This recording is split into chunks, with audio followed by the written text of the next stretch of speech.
손순자 집사입니다. 민수기 22장입니다. 이스라엘 자손이 또 길을 떠나 모압 평지에 진을 쳤으니 요단 건너편 곧 여리고 맞은편이더라. 십볼의 아들 발락이 이스라엘이 아모리인에게 행한 모든 일을 보았으므로 모압이 심히 두려워하였으니 이스라엘 백성이 많음으로 말미암아 모압이 이스라엘 자손 때문에 번민하더라. 미디안 장로들에게 이르되 이제 이 무리가 소가 밭에 풀을 뜯어 먹음 같이 우리 사방에 있는 것을 다 뜯어 먹으리로다 하니 그때 십볼의 아들 발락이 모압 왕이었더라. 그가 사신을 부올의 아들 발람의 고향인 강가 부돌에 보내어 발람을 부르게 하여 이르되 보라, 한 민족이 애굽에서 나왔는데 그들이 지면에 덮여서 우리 맞은편에 거주하였고 우리보다 강하니 청하건대 와서 나를 위하여 이 백성을 저주하라. 내가 혹 그들을 쳐서 이겨 이 땅에서 몰아내리라. 그대가 복을 비는 자는 복을 받고 저주하는 자는 저주를 받을 줄을 내가 알미니라. 모압 장로들과 미디안 장로들이 손에 복채를 가지고 떠나 발람에게 이르러 발락의 말을 그대에게 전하매 발람이 그들에게 이르되 이 밤에 여기서 유숙하라. 여호와께서 내게 이르시는 대로 너희에게 대답하리라. 모압 귀족들이 발람에게서 유숙하니라. 하나님이 발람에게 임하여 말씀하시되 너와 함께 있는 이 사람들이 누구냐? 발람이 하나님께 아뢰되 모압 왕 십볼의 아들 발락이 내게 보낸 자들이니이다. 이르기를 보라, 애굽에서 나온 민족이 지면에 덮였으니 이제 와서 나를 위하여 그들을 저주하라. 내가 혹 그들을 쳐서 몰아낼 수 있으리라 하나이다. 하나님이 발람에게 이르시되 너는 그들과 함께 가지도 말고 그 백성을 저주하지도 말라. 그들은 복을 받은 자들이니라. 발람이 아침에 일어나서 발락의 귀족들에게 이르되 너희는 너희의 땅으로 돌아가라. 여호와께서 내가 너희와 함께 가기를 허락하지 아니하시느니라. 모압 귀족들이 일어나 발락에게로 가서 전하되 발람이 우리와 함께 오기를 거절하더이다. 발락이 다시 그들보다 더 높은 고관들을 더 많이 보내매 그들이 발람에게로 나아가서 그에게 이르되 십볼의 아들 발락의 말씀에 청하건대 아무 곳에도 거리끼지 말고 내게로 오라. 내가 그대를 높여 크게 존귀하게 하고 그대가 내게 말하는 것은 무엇이든지 시행하리니 청하건대 와서 나를 위하여 이 백성을 저주하라 하시더이다. 발람이 발락의 신하들에게 대답하여 이르되 발락이 그 집에 가득한 은금을 내게 줄지라도 내가 능히 여호와 내 하나님의 말씀을 여겨 덜하거나 더하지 못하겠노라. 그런즉 이제 너희도 이 밤에 여기서 유숙하라. 여호와께서 내게 말씀을 더하실지 알아보리라. 밤에 하나님이 발람에게 임하여 이르시되 그 사람들이 너를 부르러 왔거든 일어나 함께 가라. 그러나 내가 내게 이르는 말만 준행할지니라. 발람이 아침에 일어나서 자기 나귀의 안장을 지우고 모압 고관들과 함께 가니 그가 감으로 말미암아 하나님이 진노하심으로 여호와의 사자가 그를 막으려고 길에 서니라. 발람은 자기 나귀를 탔고 그의 두 종은 그와 함께 있더니 나귀가 여호와의 사자가 칼을 빼어 손에 들고 길에 선 것을 보고 길에서 벗어나 밭으로 들어간지라. 발람이 나귀를 길로 돌이키려고 채찍질하니 여호와의 사자는 포도원 사이 좁은 길에 섰고 좌우에는 담이 있더라. 나귀가 여호와의 사자를 보고 몸을 담에 대고 발람의 발을 그 담에 짓누르매 발람이 다시 채찍질하니 여호와의 사자가 더 나아가서 좌우로 피할 데 없는 좁은 곳에 선지라. 나귀가 여호와의 사자를 보고 발람 밑에 엎드리니 발람이 노하여 자기 지팡이로 나귀를 때리는지라. 여호와께서 나귀 입을 여시니 발람에게 이르되 내가 당신에게 무엇을 하였기에 나를 이같이 3번 때리느냐. 발람이 나귀에게 말하되 내가 나를 거역하기 때문이니 내 손에 칼이 있었더라면 곧 너를 죽였으리라. 나귀가 발람에게 이르되 나는 당신이 오늘까지 당신의 있을 때 동안 탄 나귀가 아니냐. 내가 언제 당신에게 이같이 하는 버릇이 있었더냐. 그가 말하되 없었느니라.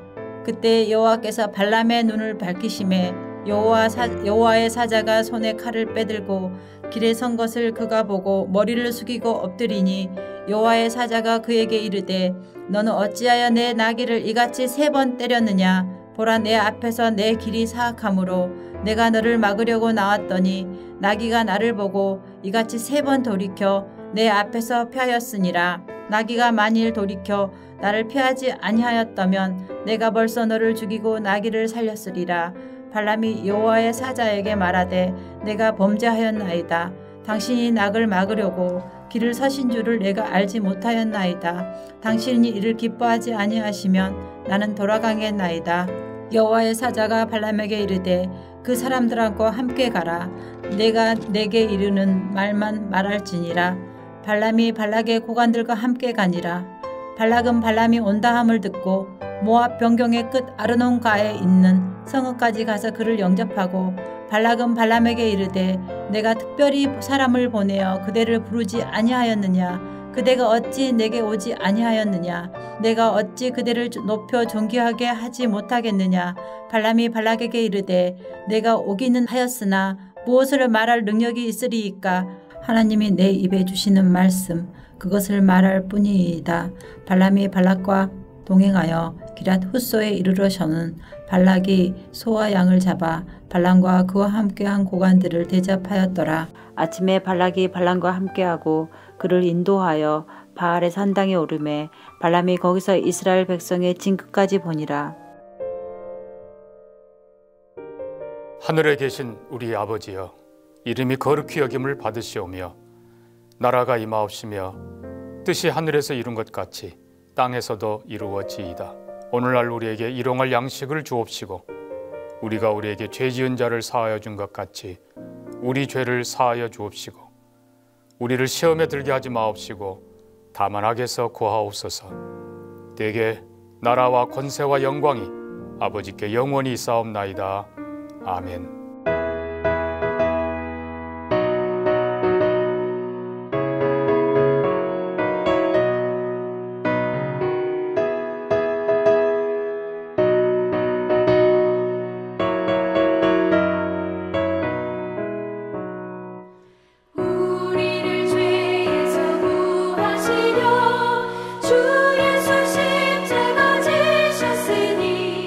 기쁘게 부르세 할렐루야.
오늘 함께 나눌 하나님의 말씀은 스가랴 8장 14절에서 23절 본문 중 22절, 23절입니다. 많은 백성과 강대한 나라들이 예루살렘으로 와서 만군의 여호와를 찾고 여호와께 은혜를 구하리라. 만군의 여호와가 이와 같이 말하노라. 그날에는 말이 다른 이방 백성 10명이 유다 사람 하나의 옷자락을 잡을 것이라. 곧 잡고 말하기를 하나님이 너희와 함께 하심을 들었나니 우리가 너희와 함께 가려 하노라 하리라 하시니라. 아멘. 오늘도 하나님의 은혜와 복과 평강 가득하시길 축복합니다. 부전자전이란 말을 들어보셨을 겁니다. 그 아버지의 그 아들이다. 아버지가 그러하니 그 아들도 그렇다. 그 아들의 모습을 보면 그 아버지의 모습이 어떠한지를 알 수 있게 된다는 말이기도 하죠. 하나님께서 왜 이스라엘을 이렇게 회복하시는가? 그 회복하시는 이유와 목적이 무엇인가? 오늘 스가랴 본문을 통하여 확인할 수 있습니다.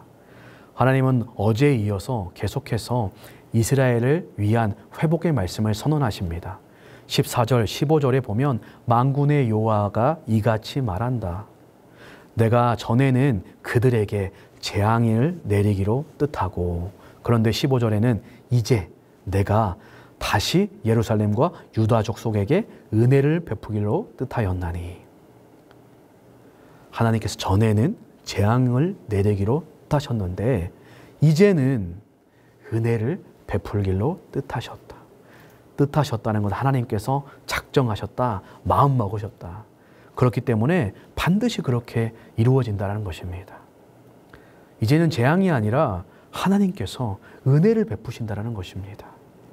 그리고 19절에서는 만군의 여호와가 이같이 말하노라. 넷째 달의 금식과 다섯째 달의 금식과 일곱째 달의 금식과 열째 달의 금식이 변하여 유다 족속에게 기쁨과 즐거움과 희락의 절기들이 되리니.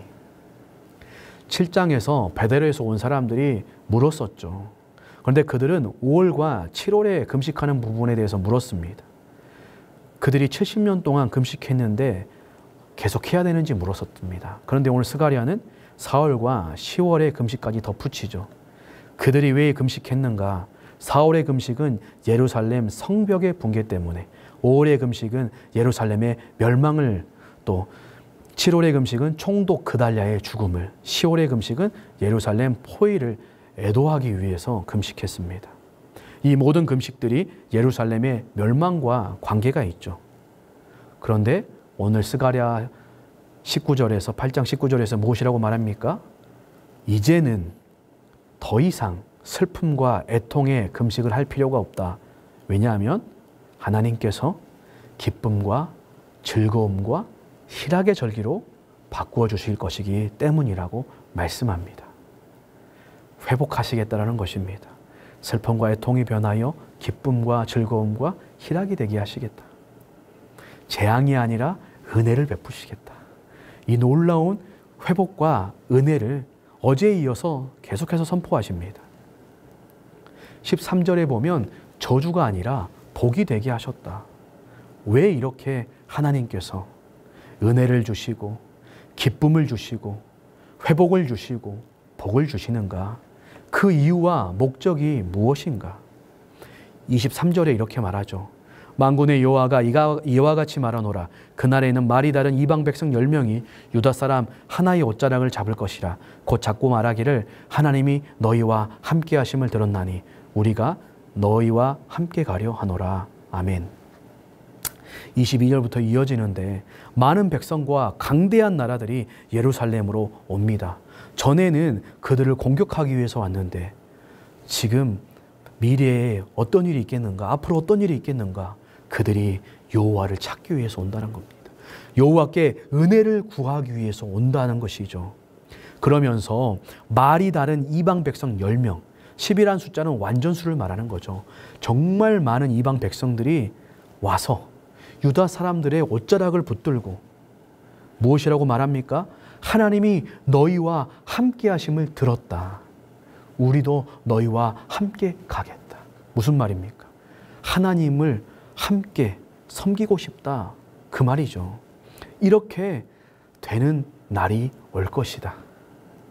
그렇기 때문에 이 하나님께서 먼저 이스라엘 유다 백성들을 회복하시고 그들이 복이 되게 하신 것입니다. 그래서 이방 백성들이 하나님의 은혜를 구하고 찾기 위해서 오는데 하나님이 보이시지 않고 잘 모르기 때문에 하나님이 택한 백성, 하나님이 먼저 구원하여 세우신 백성, 하나님의 백성인 그 이스라엘에게 찾아와서 옷자락을 붙들고, 이 옷자락은 권위를 말하죠. 그 권위에 복종하면서 그 옷자락을 붙들고 간구하면서 너희들이 하나님이 함께 하신 하나님 백성인데 우리도 함께 하나님을 믿고 섬기고 싶다. 하나님의 은혜를 받으려면 어떻게 해야 되냐 물어보게 되는 그 일 가운데 쓰임받게 하시기 위해서 13절의 말씀처럼 복의 통로로 창세기 12장 3절에 약속하신, 아브라함에게 약속하신 땅의 모든 족속이 너로 말미암아 복을 얻을 것이라, 그 예언의 말씀이 성취된다. 복의 통로로서, 복의 근원으로서 너희들을 삼기 위해서 그렇게 하셨다라는 것입니다. 출애굽기 19장 6절에 너희가 내게 대하여 제사장 나라가 되며 거룩한 백성이 되리라. 하나님께서 이스라엘 백성들을 먼저 사랑 안에서 택하시고 그들을 구원하여 거룩한 백성 삼으신 것은 그들에게 구원을 주시고 그들에게 생명을 주시고 그들에게 하나님의 은혜와 복을 주신 것은 그들이 누리게 할 뿐만 아니라 거기에서 끝나는 것이 아니라 그들을 통하여서 눈에 보이지 않는 하나님, 이방으로 알 수 없는 그 하나님, 그 하나님의 영광을, 그 하나님의 살아계심을 이 땅 가운데 비추며 전하며 알리는 제사장, 하나님과 세상을 연결시켜주는, 그 관계를 연결시켜주는 제사장 나라로 거룩한 백성, 이 세상과는 다른 하나님의 백성다운 백성으로 삼기 위하여서 그렇게 하셨다라는 것입니다. 이것이 이스라엘을 택하신 원래의 목적이고 이스라엘을 포로에서 돌아오게 하시고 이 모든 회복과 하나님의 은혜와 복을 누리게 하시는 목적이라는 것이죠. 그래서 너희는 그저 너희들만 구원받고 회복을 누리고 잘 먹고 잘 사는 그런 존재가 아니라 복으로, 통로로, 근원으로 나의 영광을 이 세상 가운데 비추는 복의 통로, 제사장 나라다 주님 말씀하십니다. 그렇기 때문에 이 하나님의 은혜와 회복의 목적을 기억하고 하나님의 백성답게 살라고 말씀하십니다. 16절 17절에 이렇게 말하죠. 너희가 행할 일은 이러하니라. 너희는 이웃과 더불어 진리를 말하며 너희 성문에서 진실하고 화평한 재판을 베풀고 마음에 서로 해하기를 도모하지 말며 거짓 맹세를 좋아하지 말라. 이 모든 일은 내가 미워하는 것이니라. 하나님께서 너희가 행할 일은 이거다 축약해서 말씀하시는데 사랑과 사랑 관계 안에서 진리를 말하, 진실을 말하고 서로 해하기를 악한 의도를 가지고 계획을 가지고 도모하지 말고 거짓말하지 말고 진실을 말하면서 화평한 재판, 공의의 재판을 하라는 것이죠. 이것들은 내가 미워하는 것이다. 다른 사람을 해하려고 하고 거짓하는 거, 거짓말하는 거 하나님 미워하는 것이다. 쉽게 얘기하면 하나님이 사랑하시는 것을 사랑하고 미워하시는 것을 미워하라는 것입니다. 19절에서도 그래서 진리와 화평을 사랑하는 삶을 말씀하셨죠. 하나님께서 사랑하시는 거 우리가 어떻게 알 수 있습니까? 그 기준으로 주신 게 무엇입니까? 계명과 율법이죠. 십계명이 대표죠. 그래서 하나님은 지켜서 구원받도록 그 계명을 주신 게 아니라 구원받은 백성이 하나님의 백성답게 살아가도록 주신 게 바로 계명과 율법 아니겠습니까? 그래서 하나님의 백성이 하나님의 성품에 맞게 삶의 모습이 무엇이어야 되는지를 가르쳐주는 게 십계명이죠. 우리가 하나님을 사랑하려면 하나님이 가르쳐 주시는 방법대로 사랑해야 합니다. 그래서 하나님이 하나님을 사랑할 수 있도록, 이웃을 사랑할 수 있도록, 관계 맺을 수 있도록 주신 것이 십계명이죠. 그래서 하나님과 관계를 맺고 이웃과 관계를 맺고 거룩한 백성답게 살아가도록 주신 계명. 그래서 하나님이 원하시는 것은 그 계명을 지키며 살아가면서 하나님이 미워하시는 것들을 미워하고 하나님이 사랑하시는 것들을 사랑하면서 하나님의 백성들 가운데 하나님을 닮은, 하나님을 드러내는 성품이 드러나고 세상과는 다른 거짓이 만연한 세상 가운데 하나님의 진실과 하나님의 정의가 드러나는 그러한 백성으로 살아가도록 말씀하시는 것이죠. 예수님께서도 신약에서 그렇게 말씀하셨죠. 하나님 나라의 백성이 살아가야 되는 모습, 팔복에 대해서 말씀하시면서 결론적으로 16절에 그 팔복의 삶, 착한 행실을 통해서 어떻게 하늘에 계신 하나님께 영광을 돌리게 하시도록 너희 빛이 사람 앞에 비치게 하여 그들로 너희 착한 행실을 보고 하늘에 계신 너희 아버지께 영광을 돌리게 하라. 우리가 그렇게 살아가는 것, 우리가 빛과 소금으로 빛으로서 사람들 앞에 그 하나님의 빛을 비추면서 그들이 우리를 통하여 하나님의 빛, 하나님을 바라보며 하나님께 영광을 돌리게 하도록 우리가 그렇게 팔복, 하나님이 주신 그 새로운 계명의 삶으로 살아가도록 말씀하시는 것이죠. 베드로전서 2장 9절의 말씀처럼 우리를 택하신 하나님의 왕같은 족속 삼으신 이유가 무엇이라고 말합니까? 우리를 어두운 데서 불러내어 기이한 빛에 들어가게 하신 이에 아름다운 덕을 선포하게 하려 하심이라. 바로 하나님의 아름다우심을, 그 하나님을 선포하도록 우리를 그렇게 삼으셨다. 우리의 정체성이 그거라고 말하죠. 고린도서에는 무엇이라고 말합니까? 그래서 우리를 예수 그리스도의 향기요 편지라고 합니다. 보이지 않으시는 하나님을 세상 가운데 볼 수 있도록 하나님이 하나님의 형상으로 닮은 존재로 우리를 만드셨고, 그래서 우리가 하나님의 말씀을 따라 계명을 따라 우리가 그렇게 살아갈 때 우리를 통하여 하나님의 영광이, 하나님의 살아계심이, 하나님의 빛이 세상 가운데 비춰지면서 그들이 우리를 통하여 하나님께 돌아오게 된다. 그래서 우리에게 찾아와서 마치 옥문에서 간수들이 선생님들이여 우리가 어떻게 하여 구원을 받으리까 물어봤던 것처럼 우리에게 어떻게 우리가 구원을 받겠습니까? 오늘 스가랴 8장 23절의 말씀처럼 우리도 하나님과 함께하고 싶은데, 하나님의 은혜를 받고 싶은데, 그래서 하나님의 백성들을 찾아와서 구하고 함께하고자 하는 그 일이 나타난다는 것입니다. 그렇기 때문에 오늘 우리의 정체성이 너무나 중요합니다. 부전자전, 그 하나님의 그 자녀들, 그 하나님의 그 교회, 우리가 그렇게 살아가야 한다는 것입니다. 그래서 우리를 통하여 세상이 하나님을 볼 수 있어야 합니다. 우리를 통하여 하나님의 말씀을 들을 수 있어야 합니다. 우리를 통하여 하나님의 사랑을 경험할 수 있어야 됩니다.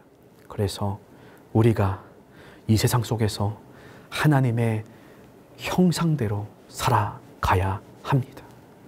오늘 우리는 예수님의 향기요 편지입니다. 우리의 정체성을 기억하십시오. 그래서 우리는 함부로 살아갈 수 없습니다. 세상 사람들처럼, 그 누군가처럼 자신만을 위하여, 욕심을 위하여 함부로 우리의 삶을 살아갈 수가 없는 것입니다. 우리는 하나님이 복의 통로로 삼으신, 예수님 안에서 회복하여 주신 왕같은 제사장, 제사장 나라요 거룩한 백성이며 하나님의 형상이요 하나님의 자녀이며 하나님의 교회입니다. 사랑하는 성도님들, 오늘 우리의 정체성을 기억하시면서 하나님의 영광을 드러내는 빛으로 하나님의 자녀답게 살아가시는 저와 여러분 될 수 있기를 축복합니다. 기도하겠습니다.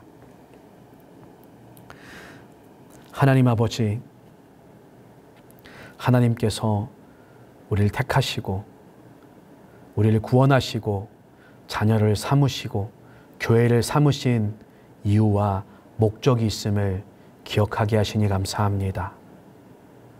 하나님의 형상인, 하나님의 자녀인, 하나님의 교회인, 하나님의 빛과 소금인 우리를 통하여 하나님을 보지 못하고 알지 못하는 수많은 사람들로, 세상으로 하나님의 영광을 볼 수 있도록 하나님 앞에 나아올 수 있는 복의 통로로, 복의 근원으로, 생명의 통로로 오늘 우리를 삼으셨습니다.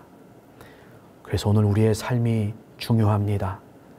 우리의 정체성을 기억하면서 다시 한번 흐트러진 우리의 마음과 삶을 다잡으면서 그 수많은 이방 백성들이 찾아와 우리의 옷자락을 붙잡으며 하나님의 은혜를 구하고 하나님과 함께하고 싶다라고, 어떻게 하여야 구원을 받을 수 있습니까? 그렇게 물어보며 그렇게 우리에게 찾아오게 하는 하나님의 거룩한 자녀로 살아갈 수 있도록 인도하여 주시옵소서. 그래서 우리는 하나님이 미워하시는 것을 미워하고 하나님이 사랑하시는 것들을, 하나님이 원하시는 것들을 행하며 살아가야 합니다.